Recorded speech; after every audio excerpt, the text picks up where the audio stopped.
podcast de marketing do InfoMoney. Marketing do InfoMoney.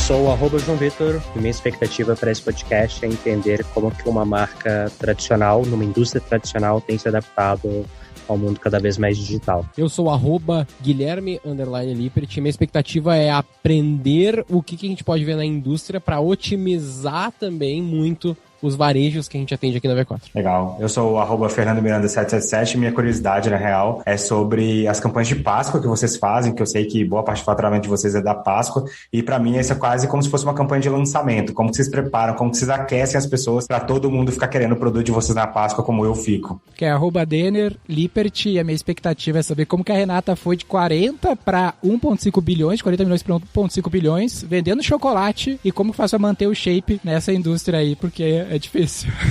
Eu sou @Renata_Vick, e a minha expectativa é mostrar para vocês que nós somos uma empresa que tem tradição, mas não é tradicional. Boa, muito bom.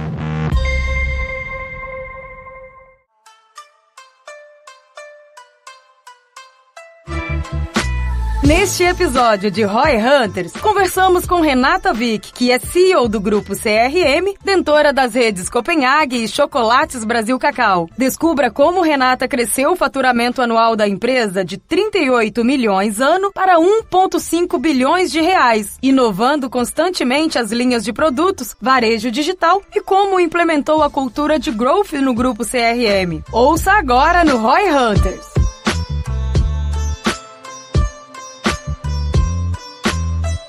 Então, Renata, a gente começou aqui, já tá discutindo nos bastidores um pouco de quem é, né, o Grupo CRM. Até as pessoas conhecem mais a Copenhagen, mas não conhecem o grupo como um todo, que vai muito além desta marca. Tem outros investidores, teve notícias recentes. A gente tá aqui na dúvida, pelo que a gente viu, se tu pretende sair da empresa, porque teve uma aquisição ali, parece, do controle do grupo. Como que tá estruturado hoje pra galera que não tem tanta clareza ali, só conhece a Copenhagen da loja, da língua de gato e tudo mais? Bom, pessoal, vamos lá. A Copenhagen, na verdade, é uma das marcas do Grupo CRM. O Grupo CRM hoje é detentor de 3 grandes marcas da indústria e varejo de chocolate no Brasil. A Copenhagen, com mais de 93 anos de história, é uma marca precursora em tudo que faz. A Chocolates Brasil Cacau, com mais de 400 lojas, é uma marca de 12 anos que nasce com um compromisso e um propósito incrível de democratizar o chocolate de qualidade no Brasil. E a nossa terceira marca, recém-lançada em 2019, a Cop Coffee, com o objetivo de explorar um nicho bastante promissor, que são as cafeterias que vêm desse grande spin-off da marca Copenhagen. O grupo CRM é um grupo muito pujante, de altíssimo crescimento, com mais de 820 operações em todo o Brasil, que opera desde a indústria até o varejo físico e agora o varejo online.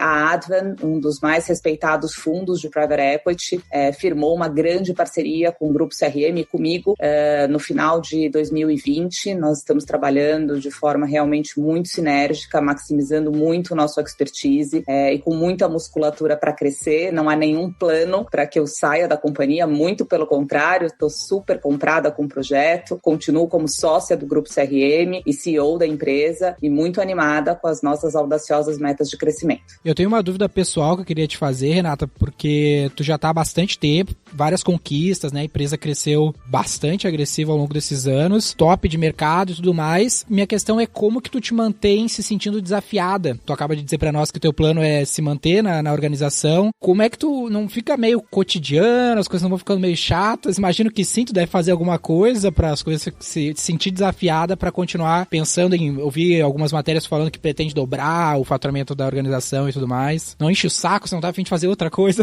Muito pelo contrário. Eu falo que nas minhas veias corre chocolate, são 25 anos de dedicação a esse negócio, a construção, né, de grandes marcas. Pelo contrário, aqui o ritmo é muito intenso, nada rotineiro, tá sempre aqui embarcado em muitos desafios, e eu digo que, para mim, limite não é limitante. Limite é só mais um gatilho para atiçar a minha ambição e a minha curiosidade de ir além. Eu sou uma pessoa extremamente movida a desafios, não fico na minha zona de conforto, e graças a Deus tenho essa grande oportunidade que eu encaro com muita responsabilidade de liderar um grupo tão forte naquilo que faz e com marcas tão provocativas, né? Então, como CEO dessa grande companhia, o que mais alimenta a minha veia executora e empreendedora é justamente essa inquietude positiva que me coloca sempre à frente do nosso tempo e tracionando os nossos negócios para que a gente faça sempre movimentos muito importantes que alicercem a perpetuidade do nosso business. Você vai gostar dessa aqui, porque a gente fala de growth, né? A gente tem falado bastante de growth aqui, Renata, que é essa mentalidade de crescimento, começando a ficar mais popular no Brasil agora, e eu vejo na Renata e no Grupo CRM bem o exemplo de uma empresa tradicional, que não é tradicional, mas que é uma empresa que tem a cultura do growth, né? De crescimento, exatamente pelo que tu descreveu. E as empresas que às vezes não têm essa cultura, ou a pessoa que às vezes não tem essa cultura, ela vê um milestone, né? Eu quero atingir algo. Por isso que eu te faço essa provocação, porque eu vejo que talvez tu não queira necessariamente atingir algo, talvez o que esteja te motivando é estar ficando melhor. Todos os dias tu busca ali vencer, né? Conquistar mais alguma coisa, no outro dia conquistar mais uma coisa. É um jogo diário, não um jogo para atingir um ponto específico. Faz sentido? Olha, eu vejo que quando a gente tem aí um grande desafio pela frente, né, de uma marca muito, muito forte, né, que consegue tracionar muito rapidamente, isso sem dúvida nenhuma nos coloca para olhar para um horizonte muito mais longo, né? Então, as nossas metas são muito ambiciosas e a gente não vive de pequenas metas, né? A gente está sempre traçando um objetivo de médio e longo prazo. Eu costumo dizer sempre que o consumidor é o meu maior termômetro, é por isso que eu estou sempre nas lojas, sempre em contato direto com os meus clientes, com os meus franqueados e principalmente mantendo a escuta ativa. Digo que ouvir é mecânico e escutar é estratégico, né? Então a gente tem que manter sempre realmente esse canal, né, aberto e conseguir captar essas alterações mais sensíveis, né, que o mercado vem apresentando, e essa metodologia do growth é algo muito intrínseco à cultura do Grupo CRM, né? Então é algo que a gente não se policia em pensar dessa maneira, porque quando está dentro da cultura da companhia, automaticamente você não sabe pensar de outra forma. E a nossa história foi construída em cima de um legado de crescimento, né? Quando eu entrei na companhia, eram 90 comodatos, a gente não tinha ainda nem o sistema de franquia. Foi meu primeiro grande projeto, implantar o sistema de franquia, tracionar a expansão da marca, né? Então a gente sai de 90 comodatos para 850 operações em todo o Brasil, ultrapassando 1,5 bilhão de faturamento. Então, realmente a gente sempre cresceu de forma muito acelerada e é essa mentalidade do growth que nos acompanha há no meu caso, há mais de 2 décadas e meia, mas quando a gente olha para a história da Copenhagen, já são mais de 9 décadas. Renata, você falou uma frase que eu gostei muito, né? É um grupo, uma empresa que ela possui tradição, mas não é tradicional. Ela está se adaptando sempre com o que cada momento pede. Você está inserido em um mercado que ele é muito... acaba ficando muito conhecido por aquelas mudanças de fórmula, de fazer aquelas coisas ali que o cliente amava, a marca quando era pequena, mas com o tempo ela foi mudando.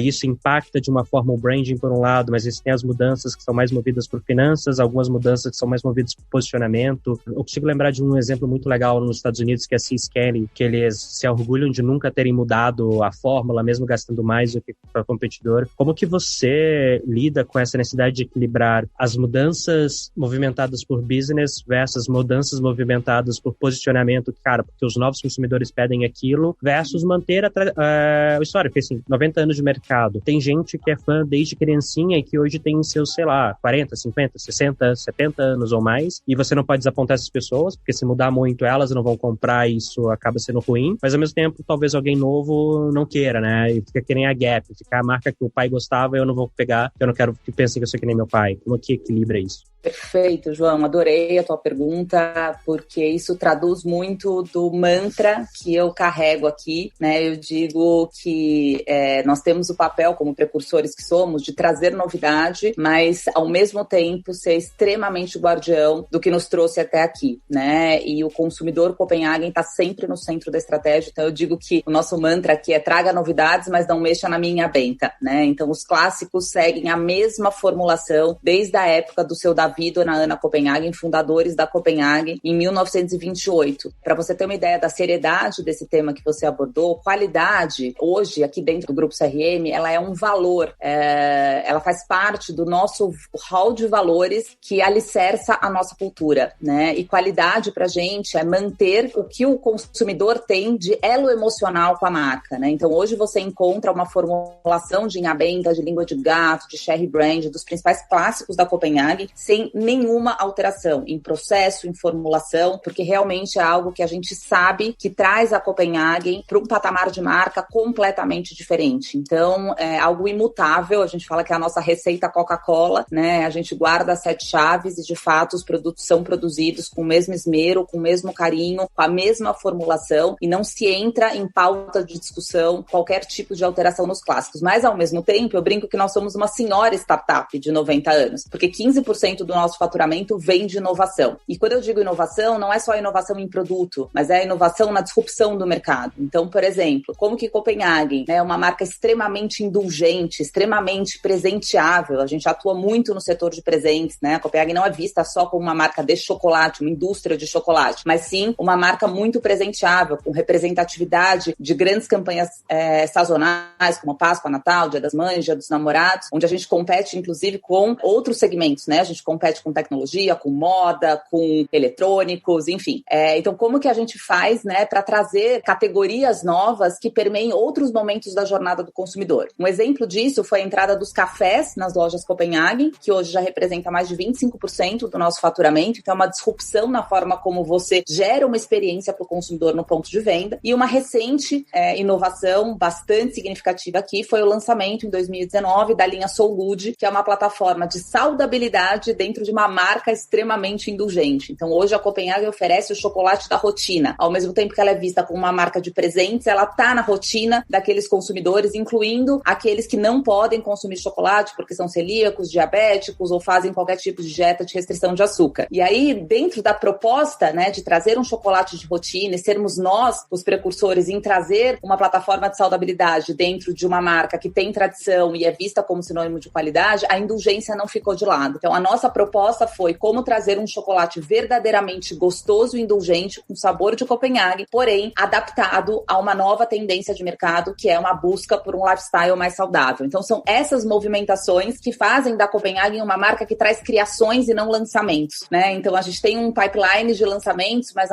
o nosso direcionamento estratégico está sempre em como trazer momentos disruptivos e trazer inflexões estratégicas para o nosso business para que a gente consiga construir uma nova oportunidade, uma nova ocasião de consumo. Que é legal nesse discurso aqui da gente destacar um lance que a gente fala bastante aqui, que normalmente a galera que ouve o podcast está procurando muito promoção, né? Publicidade, propaganda, como é que eu faço um comercial melhor, uma campanha melhor, um texto mais vendedor, e na maioria das vezes a gente vê nas empresas referências que o produto, a coisa básica é o que faz a maior diferença, como essa linha do café que a Renata comentou, que faz 20% da receita hoje, que é algo que ela, a priori, pelo que eu consigo compreender, que ela aproveitou algo que já tinha, o comportamento do consumidor, estava circulando na loja, tinha a ver com o produto, se criou essa nova linha de receita e o negócio ficou melhor e maior, sem perder a essência, sem depender de uma propaganda, mais mídia, só usando o mesmo, né? Fazendo mais com o mesmo. E às vezes o cara tá aqui procurando... É um cross-sell, na real, né? Total. Um hack não precisa de um hack, né? Tipo, é só fazer o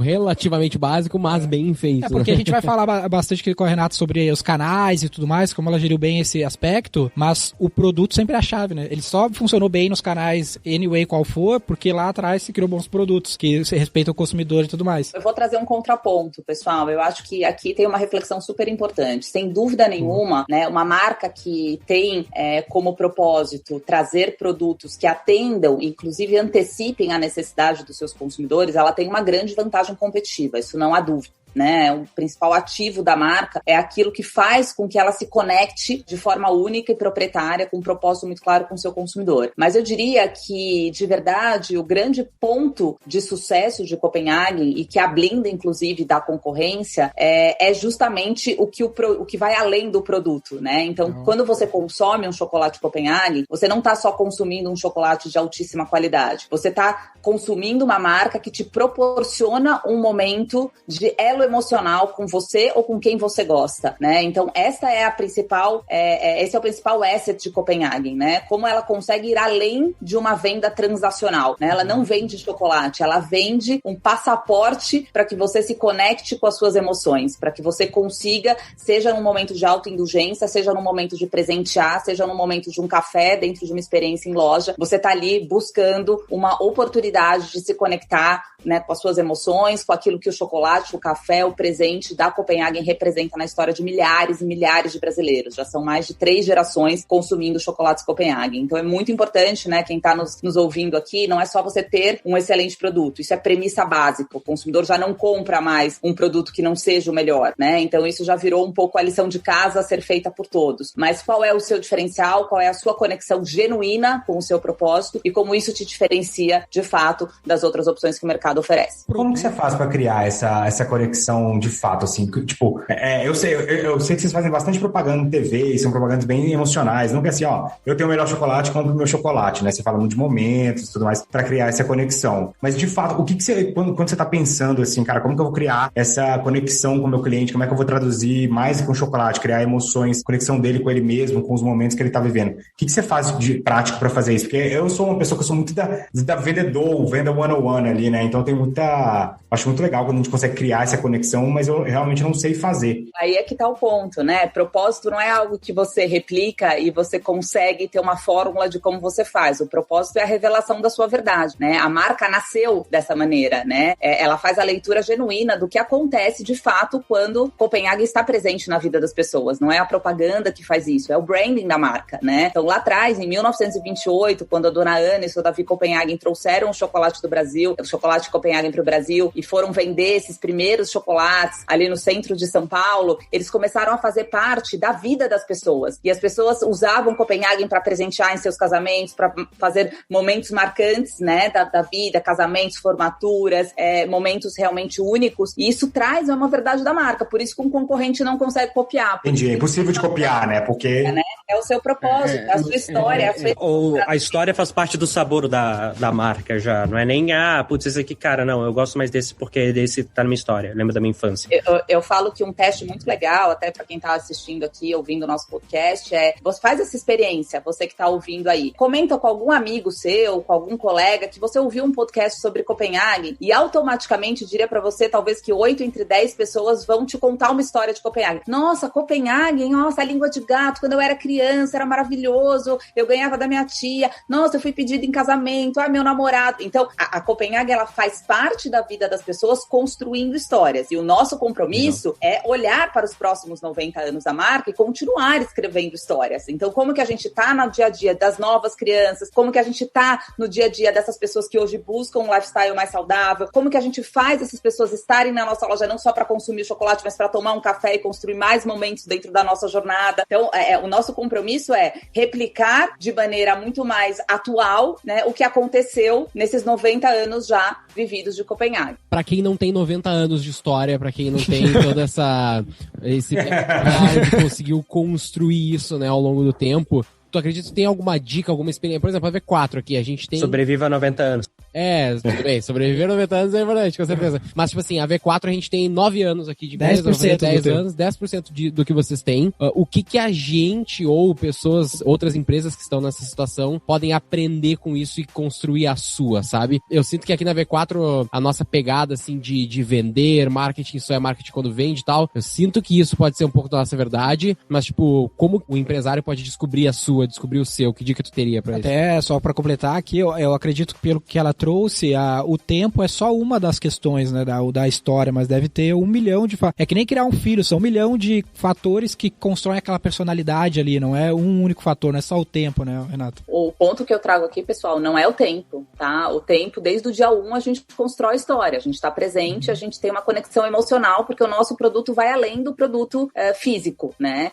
Então, o ponto que a gente tá discutindo aqui não são todas as empresas que precisam construir histórias. São todas as empresas, as vencedoras pelo menos, que devem estar alicerçadas no seu propósito. Vou te dar um exemplo aqui dentro da própria CRM. Então nós temos, por exemplo, a Chocolates Brasil Cacau com 12 anos de companhia. Como ela está escrevendo a sua história? Porque ela tem como essência democratizar o chocolate de qualidade no Brasil. Ela não tem como essência trabalhar o mesmo propósito de Copenhagen. Então aqui o que a gente está discutindo é qual é o propósito de cada uma dessas companhias e como que elas executam isso na prática, né? O propósito, ele vem no momento que você consegue ler a verdade absoluta do que o seu cliente reconhece na sua marca. E aí você tem um compromisso muito grande de trabalhar a serviço desse propósito. Então, no caso, por exemplo, de Chocolates Brasil Cacau, aumentar a capilaridade de uma marca que tem como objetivo democratizar o chocolate de qualidade no Brasil é essencial, porque como que eu posso querer democratizar um chocolate de qualidade no Brasil se eu não dou acesso a ele, né? Eu preciso ter maior capilaridade, eu preciso estar em mais momentos, em outros locais, em outros canais. Então, é muito importante, né, que cada um aqui que está participando e ouvindo o nosso podcast entenda que você não precisa ter o mesmo propósito, nem existe, eu não acredito nisso, que todo mundo tenha o mesmo propósito ou propósitos parecidos. Se eu perguntar hoje para vocês aqui, então, Denner, qual é o propósito, né, de vocês? Vocês estão trabalhando, né, com base nesse propósito? A minha experiência que eu estou dizendo Copenhague tem um propósito muito lindo, muito genuíno, que é gerar conexão emocional, e a gente trabalha em cima disso. Então, tudo que a gente pensa, na forma como os presentes são elaborados, na forma como as campanhas promocionais são elaboradas, as campanhas sazonais são elaboradas, é porque a gente quer estar na família brasileira criando um momento especial, a gente quer perpetuar isso que nos trouxe até aqui, né? Então, cada empresa tem o seu propósito, é importante que isso seja revelado e que a empresa assuma esse grande compromisso de trabalhar em prol do seu propósito. Eu falei da propaganda, na verdade a propaganda está traduzindo o seu propósito e não o contrário, na real, né? Então, tipo, e aí a propaganda de Brasil Cacau não seria a mesma coisa, seria uma coisa muito mais de, tipo, acessibilidade e tudo mais que você falou, né? Inclusive, agora eu fiquei curioso. Divertida, uma marca do dia a dia, é uma marca disruptiva, uma marca autêntica, que coloca realmente o pessoal para se divertir com o chocolate, para colocar o chocolate na rotina, legal. Né? Então, a propaganda, ela não pode criar o propósito, ela não pode disseminar o seu propósito, né? Ela guia, ela reverbera o que você é por essência.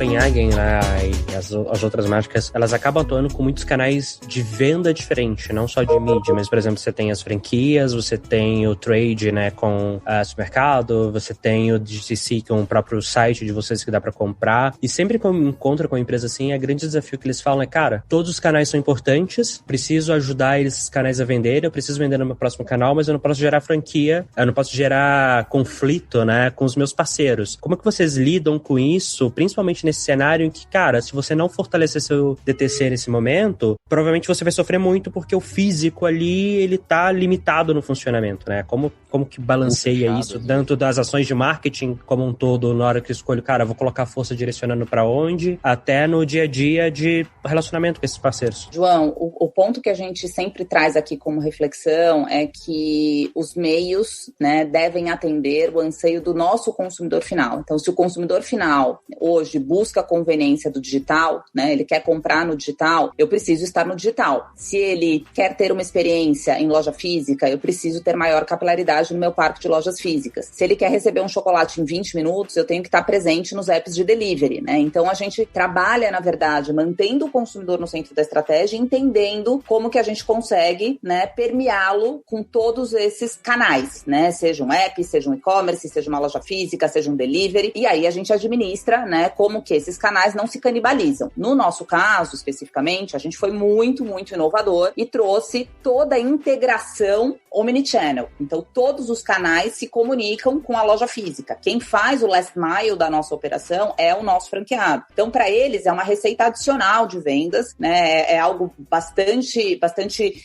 novo no mercado, né? A gente não vê outros franqueadores também envolvendo os seus franqueados nessa grande parceria comercial, mas o Grupo CRM tem como propósito também objetivo, né, de trazer o seu franqueado como seu primeiro cliente. Então, para a gente é importante que o franqueado consiga ter uma agenda muito propositiva de crescimento sem store sales. Então, a gente conseguiu criar esse arsenal digital. Então, a venda que hoje, a conveniência que o consumidor tem de comprar no site, quando ele compra no site, automaticamente esse pedido é direcionado para o CEP mais próximo, né, da loja mais próxima, que é um grande diferencial competitivo, o fato da gente ter uma ampla capilaridade, são mais de 800 lojas em todo o Brasil, e o franqueado é quem fica responsável pela captação dessa venda e atendimento ao nosso consumidor. Além disso, a gente tem toda a plataforma de CRM, né, ou seja, o nosso programa de fidelidade, então a gente consegue entender o hábito de consumo de mais de 8 milhões de clientes, sendo 2 milhões extremamente heavy users e fidelizados, e a gente trabalha numa régua de CRM, onde a gente consegue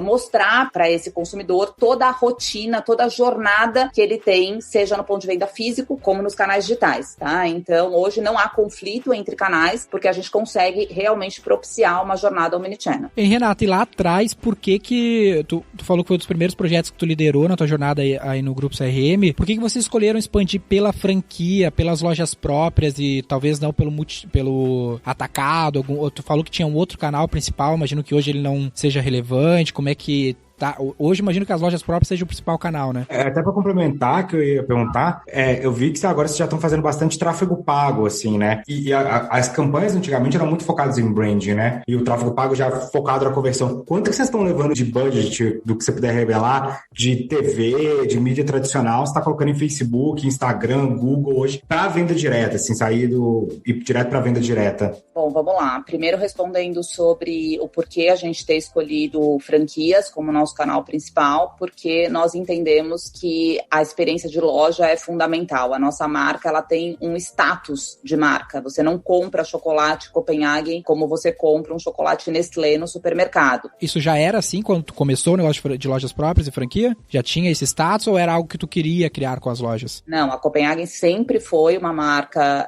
posicionada para classe A, com chocolate de altíssima qualidade. Quando nós chegamos no grupo, nós já tínhamos 90 lojas, né? Mas era num sistema de comodato, não eram franquias. E eu vi uma grande oportunidade da gente cada vez mais elevar o status da marca e gerar experiência com o nosso consumidor, porque o nosso propósito é gerar conexão. Eu não consigo gerar conexão se eu não tenho contato com o meu consumidor, se eu estou com o meu produto na gôndola do supermercado, né? Eu não conheço o meu consumidor, ele passa por uma rede varejista.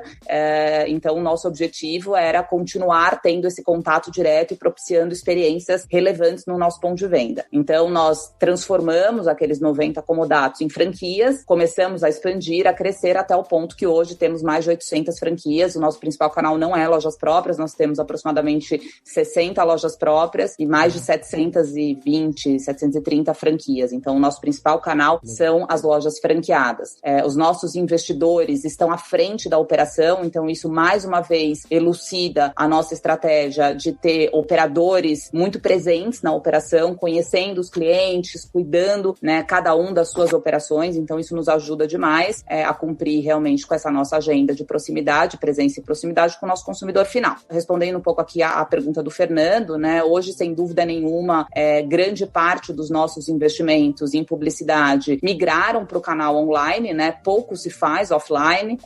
Eu tenho aqui sem dúvida nenhuma no meu rolo de câmera milhares de campanhas, né, já cheguei a fazer 100% de investimento em Globo, hoje eu faço 0%, né? Não faz sentido nenhum eu continuar com campanhas offline. Dentro do meio digital, eu faço campanha de awareness muito grande, mas também tem um funil muito voltado para consideração e conversão, mas sempre construindo realmente um conteúdo muito forte, né? Trabalhando muito o branding da marca, mas nos canais digitais. Hoje a gente é zero dependente de canal offline. Renata, o que hoje vocês têm alguma, imagino que sim, e se sim, qual estratégia que vocês utilizam de digital dividido pelos pontos de venda? Vocês têm alguma estratégia tipo multi-location? Eu preciso que aquela loja de Guarulhos venda mais e eu vou fazer Facebook Ads já localizado lá para levar cliente pro PDV, tipo O2O, assim, do online pro offline? Ou rolaria mais awareness? Nós trabalhamos como grande marca franqueadora, a gente tem uma estratégia global, né? A gente utiliza isso, mas existem algumas campanhas de georreferenciamento que a gente opera diretamente com o franqueado, né? Então, algumas regionais que a gente quer trabalhar, enfim, de forma mais específica, uma categoria de produtos, uma data sazonal. A gente tem essa flexibilidade que o digital nos dá hoje, né? Porque antigamente, sem o digital, você não tinha essa flexibilidade de poder fazer uma mídia mais dirigida, mais cirúrgica, mais assertiva. Então, como marca, como grupo franqueador, a gente tem uma estratégia nacional, mas a gente não deixa de olhar especificidades e particularidades de alguma regional que a gente queira fazer algum piloto, que a gente queira testar alguma estratégia nova, ou que a gente precise impulsionar um pouco mais o sell-out. O online nos propicia essa oportunidade com mais flexibilidade. E o franqueado tem alguma liberdade nesse sentido, assim, de ter a sua página, fazer as suas campanhas e ter o seu budget próprio de investimento em mídia para isso, por exemplo? Sim, eles são incentivados e monitorados. A gente tem toda uma equipe aqui de monitoramento das redes sociais dos nossos franqueados. Inclusive, a gente gera muitos conteúdos. A gente tem um trade digital digital dentro da companhia, só para abastecer os franqueados. Todos eles têm Instagram, Facebook, fazem muito trabalho no WhatsApp, né? A gente tem toda uma matriz de RFV que a gente atribui clientes do CRM para que eles trabalhem como especialistas em chocolate no atendimento humanizado do nosso portfólio de clientes. Então, eles são muito incentivados e monitorados pelo nosso grupo aqui para que eles possam potencializar todas as campanhas desenvolvidas nas suas próprias páginas. E vocês cadastram todos os clientes no PDV para poder fazer essa análise RFM, coisas do gênero? Nós cadastramos, não necessariamente no PDV, né? Nós temos um CRM. Então, dentro do Cop Club, que é o nosso programa de fidelidade, todos os clientes já ativos e os novos, né, são cadastrados, e aí a gente tem todas as informações do hábito de consumo, enfim, do perfil etnográfico, para que a gente possa ser cada vez mais assertivo e cirúrgico nas campanhas que são direcionadas a esse público consumidor. Eu fiquei com uma dúvida aqui. Eu trabalho basicamente com lançamentos aqui no Infomoney. Cara, alguns anos atrás, acho que 10 anos atrás, quando o Brasil Cacau estava começando, eu cheguei a olhar para comprar uma franquia, e aí uma coisa que me impressionou, que era muito do faturamento, era Páscoa e Natal, que era os lançamentos, assim, né? Então, Dia dos Namorados tá chegando, eu tive a curiosidade de entrar no gerenciador de anúncios da Copenhague e vi que já estão, o amor está no ar, né? Já estão fazendo bastante campanha, aquecendo as pessoas ali. Você pode contar um pouco mais sobre como que é essa campanha de lançamento? Eu imagino que vocês devem ter vários produtos exclusivos daquele momento, vocês devem ter uma campanha de aquecimento, propaganda e tudo mais. Como é que vocês trabalham esses grandes momentos, assim? Sem dúvida, Fernando, a gente tem uma participação muito relevante de todas as datas sazonais, começando com Páscoa, né, que movimenta muito o setor de chocolates, depois Natal e depois as demais datas como mães, namorados, pais, professores, etc. Existe toda uma sistemática dentro da companhia, que é o que a gente chama do momento do sell-in, né? Então, quando a gente elabora toda a estratégia de um novo portfólio, cada campanha sazonal recebe um novo portfólio, é realmente uma agenda bastante frenética, bastante puxada aqui, porque como marca inovadora, a gente traz realmente muitos lançamentos para cada uma das campanhas. Então, a gente tem um showroom, que inclusive agora, nesse momento, a gente aprendeu a fazer de forma digital, né? Antigamente era um showroom presencial, que a gente reunia todos os nossos franqueados do Brasil inteiro para apresentar essas coleções. Agora a gente faz isso de forma muito interativa, de forma digital. A gente criou uma plataforma específica e dedicada para as janelas de sell-in, aonde os franqueados se abastecem. Então, eles compram com quase 8 meses de antecedência a coleção, né, do próximo sazonal. Caraca. É bastante desafiador, né, a gente ter essa previsibilidade com 8 meses de antecedência. E depois a gente faz toda a estratégia de sell-out, né? Como é que eu, depois dos pontos de venda positivados, traciono campanhas, né, e divulgações do nosso portfólio, da nossa estratégia de mídia para que essa venda aconteça, né, dentro do previsto. A gente tem uma performance realmente extraordinária em sell-out de campanhas. A gente gira em torno de 98% do nosso portfólio no full price, né? Então, realmente é uma marca que tem uma presença muito forte no sazonal, com um resultado muito expressivo. Inclusive, nessas 2 últimas campanhas sazonais, a gente fez 2 Páscoas com lockdown, né? Não é nem em pandemia, mas com 800 lojas fechadas. A Páscoa de 2020 com 95% de sell-through e a Páscoa de 2021 com 98% de sell-through, só no digital, né? Então, foi realmente, assim, uma grande mudança, né? Uma grande transformação dentro da nossa companhia, ativar os nossos consumidores pelo digital, e aí fez muita diferença a gente ser uma marca presenteável, né? Porque as pessoas nos buscam nessas datas especiais e souberam eles deram um Google em vocês mesmos, né? Exatamente, souberam se adaptar. Okay. E os nossos mercados estavam muito preparados também para atender essa demanda no canal digital. E quando começou essa parada de pandemia, assim, você viu ali, caraca, cara, minhas lojas estão todas fechadas e simplesmente a data mais importante do ano tá chegando. Qual que foi sua reação? Cara, vou contratar um monte de marqueteiro aqui para poder comprar mídia, eu vou mexer no meu e-commerce o quanto antes. Qual que foi sua reação zero, assim, cara? Como que foi na hora da crise ali mesmo? Você respirou, pensou e falou, cara, vamos fazer isso. Bom, a minha reação zero, eu me lembro como se fosse hoje, no dia 18 de março, eu estava voltando de Belo Horizonte, num showroom, inclusive, um warm-up que a gente faz de Páscoa. Eu estava lá com toda a regional de Belo Horizonte, fazendo esse roadshow, quando o meu comitê me liga e fala, Renata, vamos ter as 800 lojas fechadas. E aí eu acho que eu respondo um pouco a pergunta do Denner, né, sobre como é estar numa empresa que te desafia todos os dias.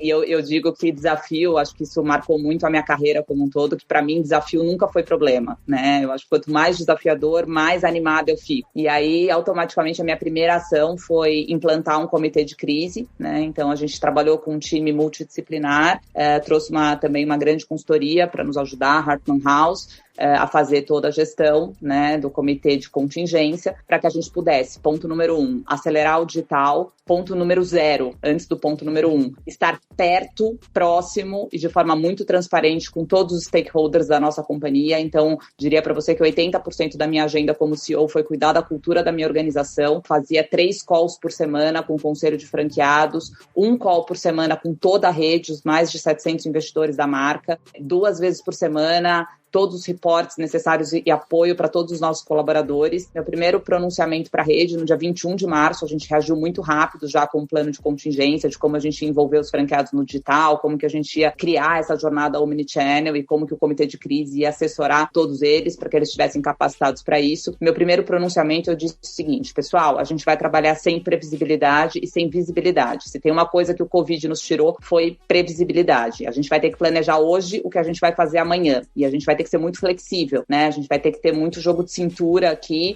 e conseguir se adaptar rapidamente. E eu quero que vocês se lembrem de uma única coisa: a crise vai passar com extensões maiores ou menores e as relações vão continuar. Então, no momento que você tiver com baixa previsibilidade e tiver que tomar uma decisão, pense bem nesse mantra que eu estou trazendo para vocês: a crise passa, as relações ficam. Não coloque em risco as relações que foram construídas com o seu locador, com o seu franqueador, com o seu colaborador, com o seu cliente, com todos aqueles que fazem o seu negócio existir. Então, eu diria para você que, claro, a gente trouxe milhões de soluções práticas, né, dentro do digital, dentro das campanhas de mídia, dentro de portfólio, mas eu diria sem nenhum medo de titubear e sem nenhum medo de errar que o que trouxe excelentes resultados para a nossa companhia foi a forte cultura do Grupo CRM, né, o como a gente conseguiu engajar as pessoas dentro dessa cultura muito propositiva que eu toco aqui, dando muita voz aos meus times, aos meus franqueados, para que eles possam ser parte integrante desse sucesso. E o legal é que agora, passando a pandemia, se Deus quiser, estamos no final dela, você vai ter agora uma operação digital super azeitada e essa operação de loja super azeitada também. Então, na verdade, você ganhou Você é o mais forte, né? Com certeza a gente evoluiu 5 anos diria que mais até, 5 é pouco, tô sendo modesta aqui, acho que a gente evoluiu 10 anos em 1 ano e meio, a proporção 1:10 aqui, sendo bastante honesta. E, de novo, não só nas soluções que a gente trouxe para deixar o ponto de venda mais eficiente, mas principalmente no que a gente conseguiu alterar no mindset das pessoas, né? A transformação digital, ela aconteceu a forceps, a gente precisou, né, fazer isso, porque era a única alternativa que a gente tinha. E definitivamente a gente conseguiu mostrar para as pessoas que o digital não é contingência, o digital é uma nova realidade. Aqueles que ainda entendem o digital como contingência vão ligar e desligar 300 vezes, né? Vão estar sempre ligando e desligando o digital. Então, eu acho que a nossa grande mudança aqui como companhia foi a mudança de mindset, né? Entender que o digital, ele quebra a barreira física da loja, ele proporciona você a trabalhar 24/7, você não tem mais só o raio de 1,5 km, né? Você explora o seu cliente onde ele tiver, no momento que ele quiser comprar, ele pode comprar pelo digital. Então, isso pro varejo, né? Eu que sou varejista, com muito orgulho falo, sou varejista mesmo, há mais de 25 anos, o bichinho do varejo me mordeu lá, ainda muito jovem. Eu vejo isso como algo realmente muito, muito propulsor. Eu acho que é uma força motriz sem tamanho, né? Você ter quebrado a barreira física e o varejo não mais depender de fluxo, né? Você gera o fluxo, você determina quantos clientes você vai contatar por dia e não mais quantos clientes passam na porta da tua loja ou no shopping que você está bem posicionado. Então, isso é uma grande disrupção para o setor. Legal.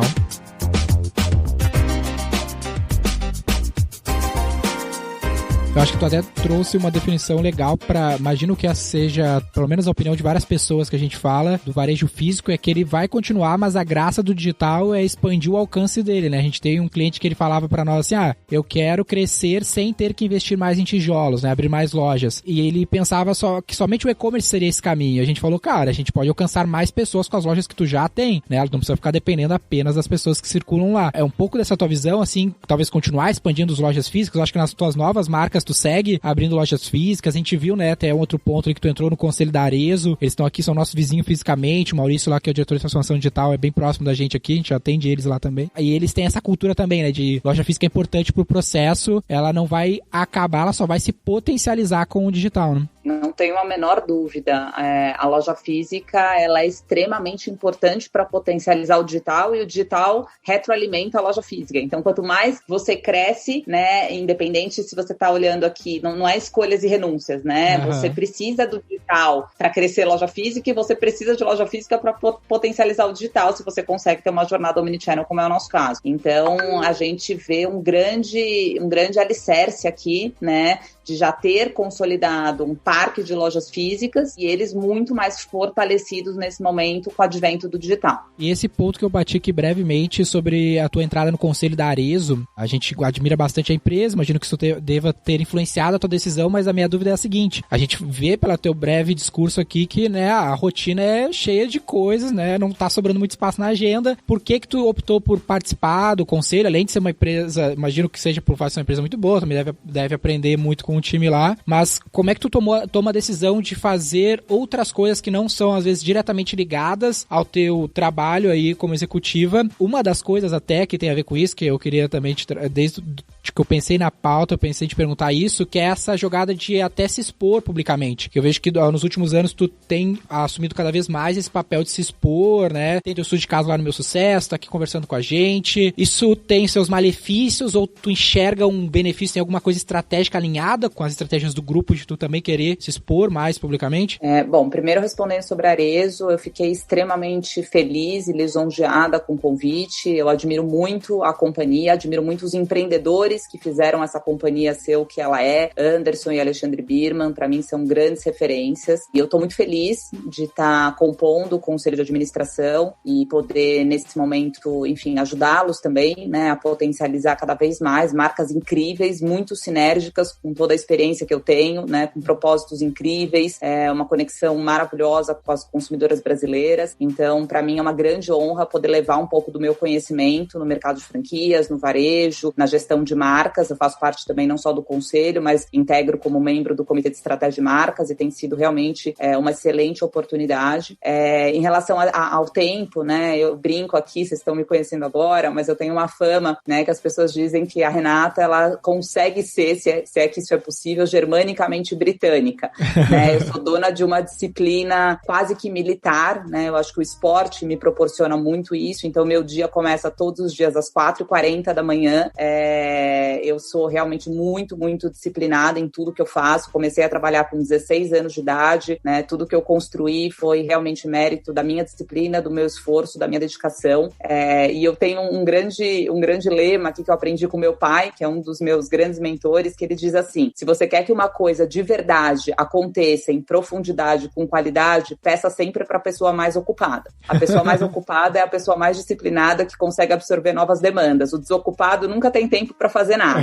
Boa. Quando eu aceitei esse convite, né, eu sabia que eu ia conseguir, sem dúvida nenhuma, compor dentro da minha agenda, sem de maneira nenhuma atrapalhar, né, o meu compromisso e a minha atividade principal aqui no Grupo CRM, e assim está sendo feito, né? As reuniões são agendadas, com uma periodicidade já bastante antecipada, então eu consigo realmente me organizar sem comprometer aqui as minhas atividades principais. Falando um pouquinho em relação à exposição, eu acho que, na verdade, não é uma intensificação nos últimos anos, pelo contrário, eu vejo que existe um interesse realmente grande, né, sobre a história do Grupo CRM, sobre os últimos movimentos que a gente vem fazendo, e o meu interesse genuíno é compartilhar, porque eu acho que compartilhar é infinitamente mais estratégico do que andar sozinho, né? Então eu acho que se eu posso, né, através dos canais que eu estou hoje, né, e da relevância que o meu negócio tem, trazer um pouco mais de aprendizagem, né, para outras pessoas, e inspirar outras pessoas, e compartilhar um pouco, né, das minhas dificuldades, das minhas dores, dos meus aprendizados, dos meus calos, né, os calos do crescimento, tudo aquilo que deu certo, aquilo que poderia ter sido feito diferente, por que não, né? Então eu acho que essa visão um pouco mais contributiva e mais empática, inclusive, né, com todos aqueles tantos empreendedores, eu acho que principalmente também numa pauta que eu acredito muito que é uma pauta de equidade, né? Infelizmente a gente ainda vê poucas mulheres, né, em cargos de liderança. Eu orgulhosamente tenho na CRM 60% do meu C-Level composto por mulher, porque é uma empresa muito meritocrata, independente se são mulheres, homens, jovens, pessoas mais experientes, todos, né, que geram valor para a companhia, tem espaço, a gente não olha o crachá de ninguém para definir aonde essa pessoa pessoa pode chegar, é ela quem determina onde ela pode chegar, com os resultados que ela traz, com as contribuições que ela traz.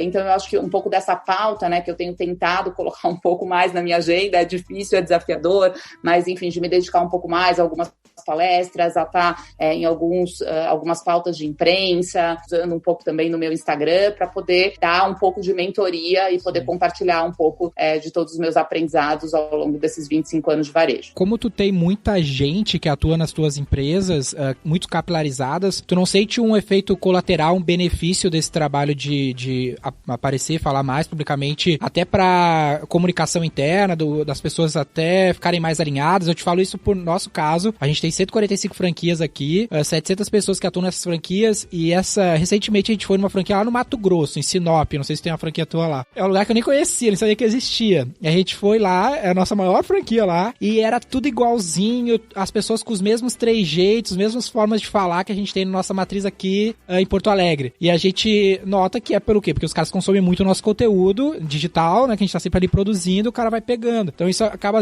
pra nós pelo menos, não sei se você sente isso, um efeito colateral desse trabalho de acabar sendo público, de tu conseguir fazer a cultura alcançar mais as pessoas nessa situação. É a natureza do nosso negócio é a distância, mas pra todo negócio que é a distância, né? E criar uma proximidade, né? Criar uma proximidade, porque quando a pessoa vê muito ela alguém sente no que digital, ela conhece, se sente, né? pô, eu conheço essa pessoa, né? Eu acho esse ponto que vocês trouxeram muito interessante, porque, assim, eu falo que esse foi meu maior sofrimento na pandemia, né? Eu sou uma pessoa muito presente na operação, por mais que seja enorme, né, o nosso negócio, mas eu tenho rituais da cultura que eu realmente levo muito a sério e não abro mão. Então, eu tô todo mês, por exemplo, no bate-papo com a CEO, onde eu reúno a companhia inteira, mais de 1.000 funcionários, para falar, compartilhar os resultados, mostrar o que a gente tem feito. Eu visito pelo menos 400 lojas por ano, então, assim, eu fico muito no ponto de venda, né, eu tô muito nas operações, e eu senti muita falta disso na pandemia, né, e eu trouxe muitas estratégias diferentes da pandemia. Então, a gente criou Missão Linha de Frente, né, onde a gente reunia os franqueados a cada 15 dias para trazer as boas práticas que outros franqueados estavam fazendo, né, a gente criou uma proximidade muito maior com o conselho de franqueados. Então, a gente foi adaptando um pouco para tentar continuar, né, essa rotina de rituais e de artefatos da nossa cultura que eu sempre fiz desde os meus 16 anos. Até hoje, né, o meu livro de cabeceira, eu acordo, a primeira coisa que eu faço é ler o relatório de vendas do dia anterior e ler o saque. Eu leio o saque de cliente, porque para mim é uma fonte imensa de inspiração. SAF e saque, né? Eu, como CEO da companhia,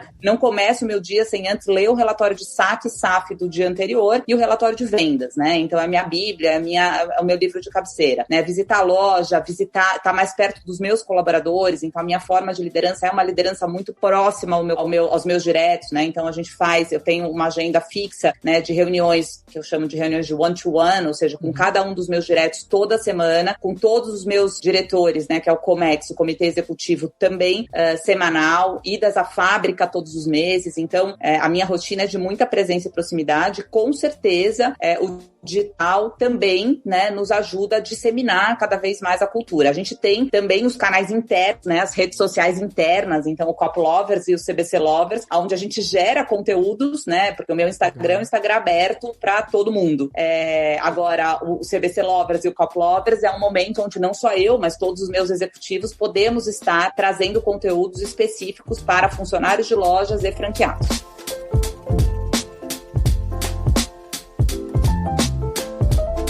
Eu tenho uma última dúvida, que a gente teve um episódio um tempo atrás que a gente falava sobre métricas, né? E a gente foi olhando as métricas principais de vários negócios. Se você fosse botar o dedo assim, qual que é a métrica que você mais olha? Aquela métrica que você fala assim, essa aqui eu tenho que acompanhar todo dia. Você pode ser top 3, top 5 aí também. Pode ser top 3, top 5, mas se você pudesse falar assim, dessas 3, pra mim aqui eu não posso deixar de ver, assim, eu não sem olhar. Você tem que escolher uma métrica só pra olhar na empresa, você não vão te mostrar nenhuma outra. Qual que seria?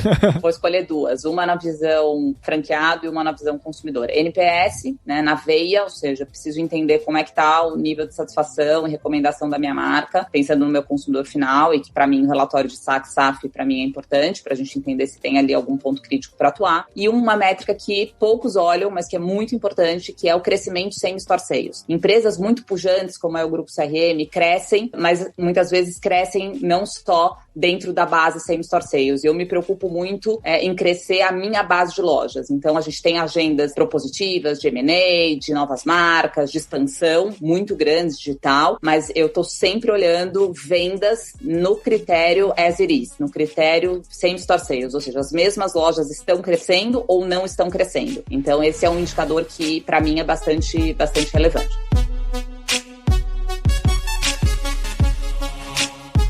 Privilégio. Valeu. Imagina. Até mais. Boa sorte na agenda. Que hora você dorme, Renato? A gente ficou nessa dúvida. Pensando nisso. A gente ficou nessa dúvida. Você acorda às 4h40, mas...